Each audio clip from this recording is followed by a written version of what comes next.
Terima kasih Anda masih bersama kami di Kompas Petang, saya Cynthia Rompas. Saudara Presiden Joko Widodo merespon wacana dirinya akan menjadi penasihat khusus Presiden terpilih Prabowo Subianto melalui pengaktifan kembali Dewan Pertimbangan Agung. Usai meninjau Rumah Sakit Umum daerah Konawe, Presiden Jokowi bilang wacana untuk jabatan Dewan Pertimbangan Agung di Kabinet Prabowo Gibran masih terlalu dini untuk dibahas. Jokowi bilang saat ini dirinya masih menjabat sebagai presiden selama 6 bulan ke depan.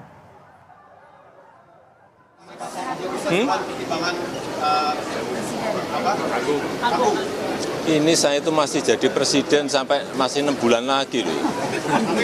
Masih presiden sekarang ini. Ya sekarang masih bekerja kayak gini ditanyakan.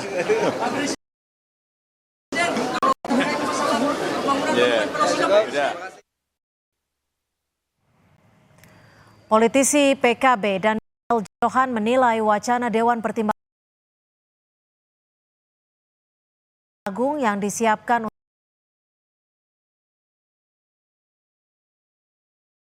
disiapkan untuk Jokowi usai pensiun perlu dipertimbangkan karena selain harus mengubah undang-undang, penambahan institusi harus mempersiapkan anggaran baru. Mau dibentuk kembali itu akan menguras kembali anggaran yang sangat terbatas ini. Sementara begitu banyak program penting yang harus diwujudkan. Itu yang pertama. Yang kedua, Dewan Pertimbangan Agung pada masa pemerintahan Pak Harto setelah itu dihapus karena pertimbangan tidak efektif. Nah, lalu pada zaman Pak Jokowi dibentuklah One Team Press. One Team Press pun banyak yang melihat tidak efektif. Pengamat politik Ujang Komarudin mengkritik tawaran jabatan penasihat Prabowo untuk Jokowi. Ujang bilang konsep Dewan Pertimbangan Presiden adalah konsep masa Orde Baru dan sudah dihapus di era reformasi. Ujang menilai pembentukan Dewan Pertimbangan Agung harus dikaji efektivitasnya karena dari struktur ketatanegaraan harus merevisi undang-undang. Itu Dewan Pertimbangan Agung itu adalah struktur ketatanegaraan di masa Orde Baru dan itu hilang ketika masa reformasi. Masa iya dikembalikan lagi gitu ya di masa reformasi ini kepada struktur ketatanegaraan di masa Orde Baru dulu. Bukankah itu kembali gitu? Ya mungkin niatnya baik, mungkin niatnya bagus. Pak Bambang Susatyo ingin mengakomodir Pak Jokowi ya sebagai ketua Dewan Pertimbangan Agung, artinya sebagai penasehat presiden di situ. Soal wacana tawaran jabatan untuk Joko Widodo sebagai penasihat khusus Presiden terpilih Prabowo, kita bahas bersama sejumlah narasumber. Sudah ada Wasekjen Partai Amanat Nasional, Saleh Daulay, politisi PDI Perjuangan Deddy Sitorus, dan pengamat politik BRIN Siti Zuro. Selamat sore Bang Deddy, Pak Saleh, dan Ibu Siti. Terima kasih sudah bergabung bersama kami di Kompas Petang. Selamat sore, Mbak Siti, Bung Saleh. Saya ke Pak Saleh dulu. Pak Saleh, ini wacananya muncul tawaran jabatan untuk Pak Jokowi sebagai penasihat khusus untuk presiden terpilih. Sebenarnya seperti apa wacana ini kalau ada di kalangan Koalisi Indonesia Maju? Sudah sejauh Jadi sebetulnya, mana? ya inti daripada tawaran ini menurut saya adalah bagaimana agar Pak Jokowi setelah nanti purna tugas sebagai Presiden Republik Indonesia, pikiran-pikirannya, kemudian kontribusinya bagi bangsa dan negara ini masih bisa dirasakan.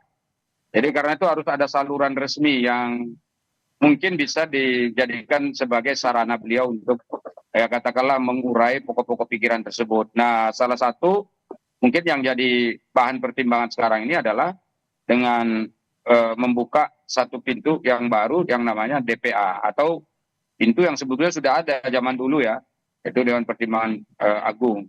Nah, masalahnya tadi memang kalau itu dibuka lagi tentu tidak mudah karena memang harus ada revisi-revisi terkait dengan aturan perundang-undangan kita yang berkenaan dengan hal ini. Itu satu.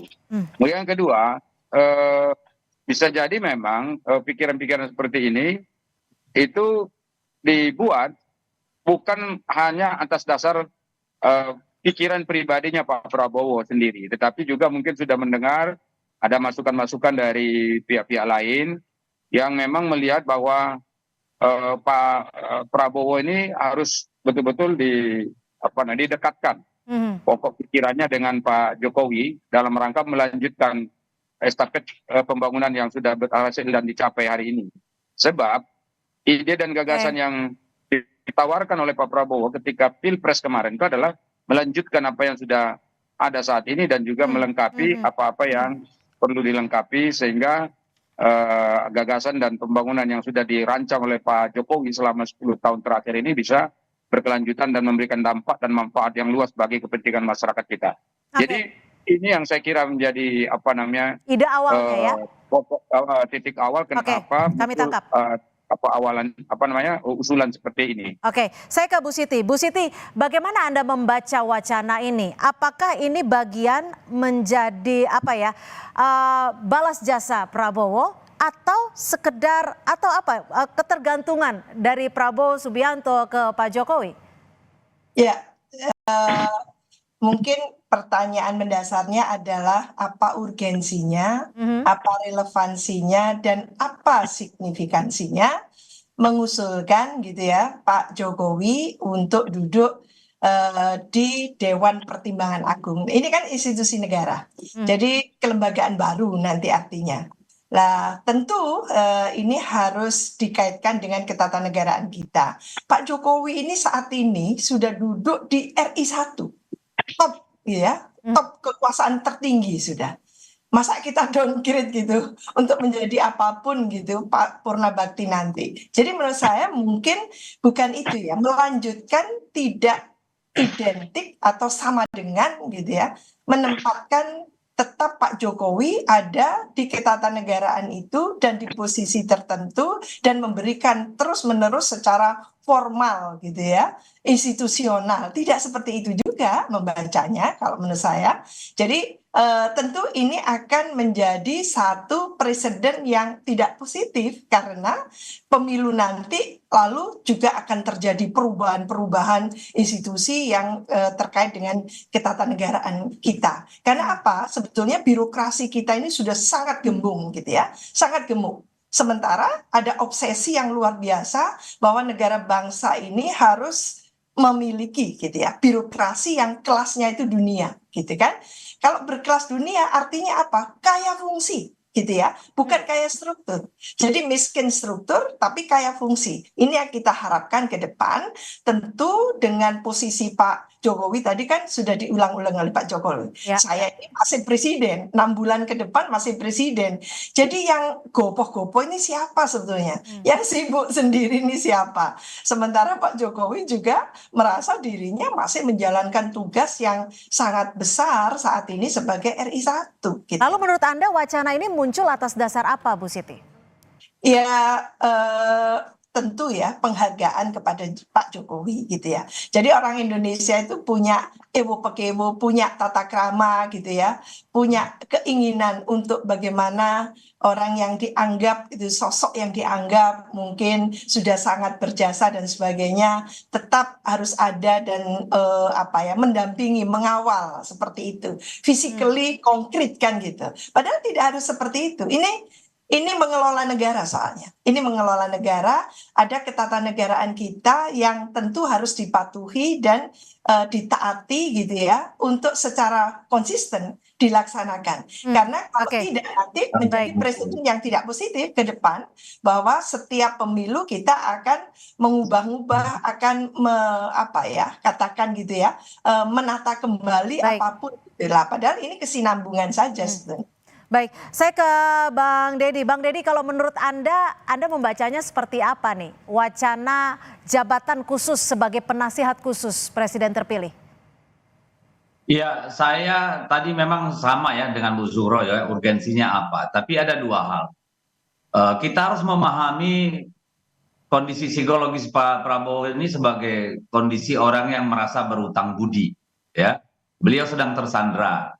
Ada pepatah Cina kuno mengatakan ketika Anda menerima kebaikan orang lain, Anda akan kehilangan kemerdekaan.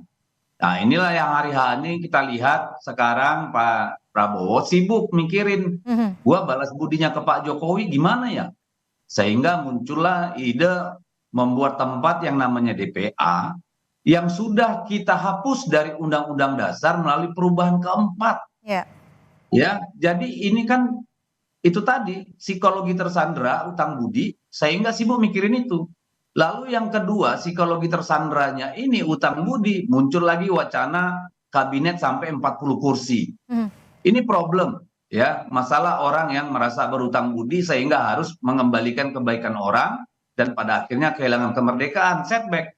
Nah, yang kedua, ini koalisi Indonesia Maju harusnya ganti nama jadi koalisi Indonesia Mundur atau koalisi Indonesia Muter-Muter. Karena apa? Yang namanya DPA itu adalah masa lalu kita, koreksi kita terhadap kelembagaan yang tidak efektif pada pemerintahan Orde Baru. Sekarang kita mau balik lagi, malah mau mengubah Undang-Undang Dasar tuh dengan mengembalikan DPA. Besok kejutan apa lagi yang akan kita dapat? Apakah mau ada Pangkom Katib lagi, mau Dwi Fungsi ABRI lagi, mau bredel membredel lagi? Ini apakah ada romantisme masa lalu di Pak Prabowo sehingga ingin mengembalikan simbol-simbol Orde Baru ini kembali lagi ke ruang publik? Nah, dua hal itu kalau menurut saya. Pertama ada problem hutang budi balas jasa, ya. Dan yang kedua bisa jadi ada romantisme masa lalu karena saya tidak melihat urgensinya untuk masa depan. Nggak ada tuh. Kalau saran saya daripada bikin DPA untuk mikirin Pak Jokowi, ya udah diperpanjang 2 tahun aja Pak Jokowi. Gibran istirahat dulu, nanti tahun ketiga baru masuk. Oke, ditahan sampai di situ. Pak Saleh, gimana Anda meresponnya? Dibilang untuk balas jasa, utang budi, atau romantisme masa lalu? Ini flashback. Menurut Anda? Saya kira bahasanya nggak seperti itulah ya. Karena Pak Jokowi ini dengan Pak Prabowo, periode pertamanya Pak Jokowi itu mereka berseberangan. Kemudian pada periode keduanya Pak Jokowi, di mana Pak Prabowo bergabung. Jadi antara kedua tokoh ini sebetulnya adalah pernah berteman, bersahabat, gitu. Tapi mereka juga pernah katakanlah saling mengkritik dan saling memberikan masukan. Nah karena itu secara jujur itu di banyak tempat Prabowo menilai bahwa kinerjanya Pak Jokowi itu sebetulnya sangat baik dan berhasil. Nah beliau ingin memajukan ini, lebih memperluas lagi kemajuan-kemajuan yang dicapai.